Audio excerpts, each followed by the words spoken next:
जय गुरुदेव। जय गुरुदेव की कुछ खास कहानी सुनाने वाला हूँ। अगर जय गुरुदेव के भक्त हैं तो कहानी को ध्यान से सुनकर जाइएगा, कुछ न कुछ आपको सीख अवश्य मिलेगी।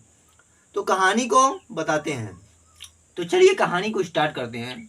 एक चोर था, उसने जब मरने लगा तो उसने अपने बेटे को बुलाकर कहा कि बेटा चोरी करना, लेकिन कभी किसी धर्मशाले में मत जाना।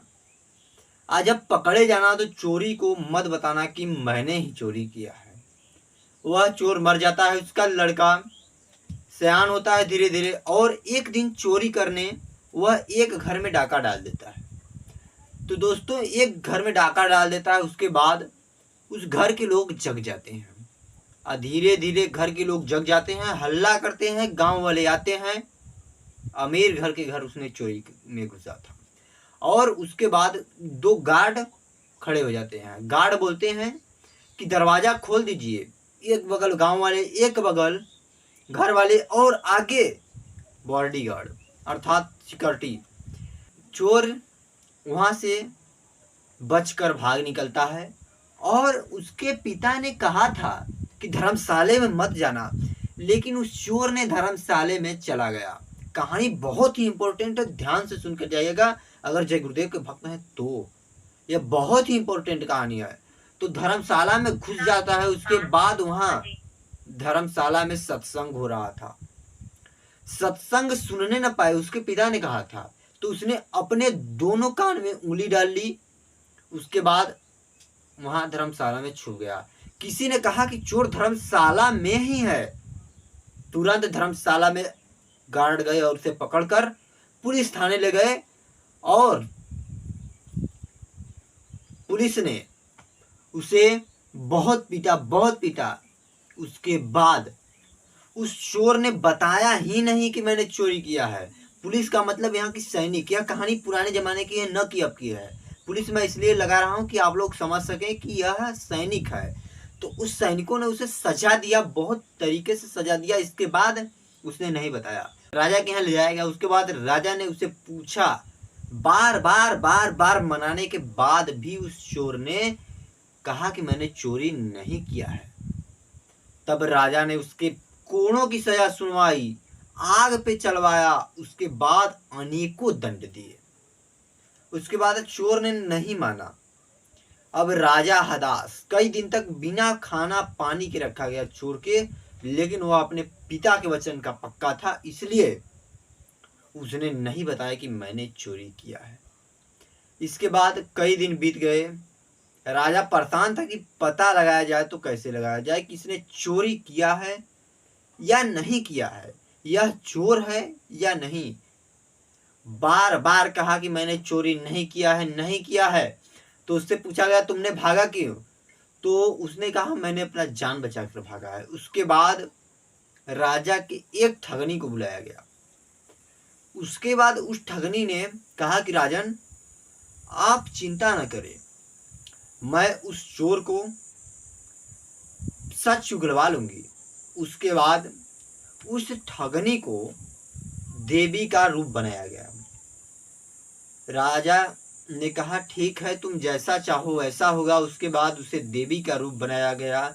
उसके बाद वह ठगनी महल में प्रवेश की। महल में प्रवेश करने से पहले ही वह जो चोर का बेटा था, वह सोच रहा था कि काश देवी माँ आए और मुझे छुड़वा दे। वह देवी माँ का बहुत बड़ा भक्त था। तो उसने सोच ही रहा था कि देवी माँ प्रकट हो गई, अर्थात उस ठगनी आ गई। तो ठगनी के आते ही उसने हाथ जोड़कर खड़ा हो गया और दरवाजा जो जेल के थे सभी दरवाजा खुल गए। कुछ कैदी वहां से भाग गए। रात के 1-2 बज रहे थे, जय गुरुदेव ने बताया था। तो देवी ने कहा कि बेटा क्या सोच रहे हो, तुम्हारे बुलाते ही मैंने आ गई। तो उसने खुशी से मन में गदगद हो गया और कहा माँ कृपा करिए। तो देवी ने कहा वत्स, यहाँ पे कोई नहीं है, हम हैं, तुम हो।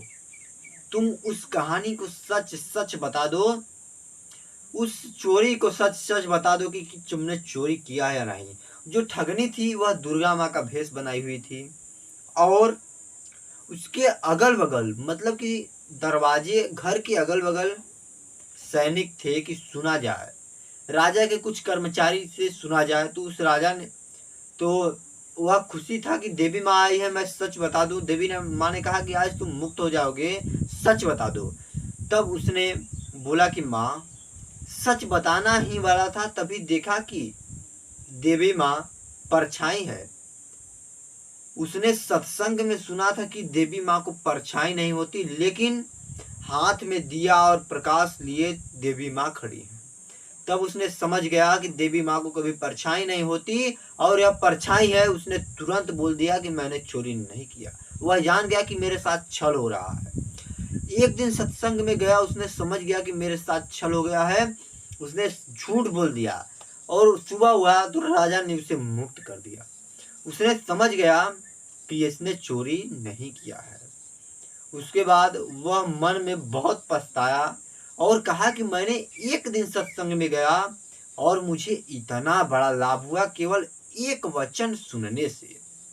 सोचो कि एक वचन सुनने से उसको इतना बड़ा लाभ हुआ। अगर वह रोज सत्संग में जाता तो उसे कितना बड़ा लाभ होता। उसने यह सोचा तो उसने ठान लिया कि आज के बाद से मैं रोज सत्संग में जाऊंगा और रोज सत्संग सुनूंगा। उसके बाद धीरे धीरे वह रोज सत्संग में जाने लगा। उसके बाद वह एक महात्मा जैसा महान बुद्धिमान बन गया। उसके बाद उससे कभी चोरी करनी नहीं पड़ी, ना ही उसने चोरी करने की सोची। तो सोचो कि जय गुरुदेव ने यह कहानी बहुत ही इम्पोर्टेंट बनाई है और सत्संग के विषय में बनाई है। सोचो कि एक चोर जो था वह केवल एक वचन सत्संग के सुनने से इतना बड़ा चोरी से मुक्त हो गया। तो अगर आप भी जय गुरुदेव के भक्त हैं और जय गुरुदेव के सत्संग सुनते हैं या नहीं सुनते हैं, या कहानी कैसी लगी, अगर अच्छी लगी हो तो वीडियो को लाइक और चैनल पर नए हो तो चैनल को सब्सक्राइब कर लीजिएगा, क्योंकि जय गुरुदेव से रिलेटेड हर जानकारी इस चैनल पर